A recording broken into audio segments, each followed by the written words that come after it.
திருவண்ணாமலையில் மத்திய கூட்டுறவு வங்கியில் ஏஜென்ட்டுகள் மூலம் கவரிங் நகைகளை அடகு வைத்து 3 கோடி ரூபாய் மோசடி செய்த புகாரில் வங்கி மேலாளர், நகை மதிப்பீட்டாளர் உட்பட 3 பேரை பொருளாதார குற்றப்பிரிவு போலீசார் கைது செய்தனர்.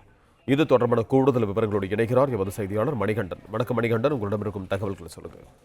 திருவண்ணாமலை மாநகராட்சிக்கு உட்பட்ட காந்திநகர் பைபாஸ் சாலையில் காந்திநகர் 3வது தெருவில் மாவட்ட மத்திய கூட்டுறவு வங்கி செயல்பட்டு வருகிறது. இதில் திருவண்ணாமலை சேர்ந்த ராமதாஸ் மற்றும் ஏழுமலை ஆகிய இருவரும் கடந்த ஆண்டு கவரிங் நகைகளை வைத்து பணம் பெற்றுள்ளனர். இதனை கண்ட அறிந்த வங்கி மேலாளர் மற்றும் நகை மதிப்பீடாளர் ரகசியமாக ராமதாஸ் மற்றும் ஏழுமலையிடம் பேசி அவர்கள் மூலம் 20க்கும் மேற்பட்டவர்கள் மூலம் கவரிங் நகைகளை வைத்து சுமார் 3 கோடி ரூபாய் அளவுக்கு மோசடி செய்துள்ளனர். இந்நிலையில் கடந்த சில மாதங்களுக்கு முன்பு கூட்டுறவு வங்கியில் தணிக்கை பிரிவு அதிகாரிகள் கூட்டுறவு வங்கியில் நகையை ஆய்வு செய்தனர். அப்போது ராமதாஸ் மற்றும் ஏழுமலை உள்ளிட்ட 23 பேரின் பெயரில் கவரிங் நகைகளை வைத்து 3 கோடி அளவில் மோசடி செய்துள்ளதாக தெரிய வந்தது. பிளே ஸ்டோர் மற்றும் ஆப் ஸ்டோரில் இருந்து பாலிமர் செயலியை QR கோடு மூலம் பதிவிறக்கம் செய்யுங்கள். செய்திகளை உடனுக்குடன் பெறுங்கள்.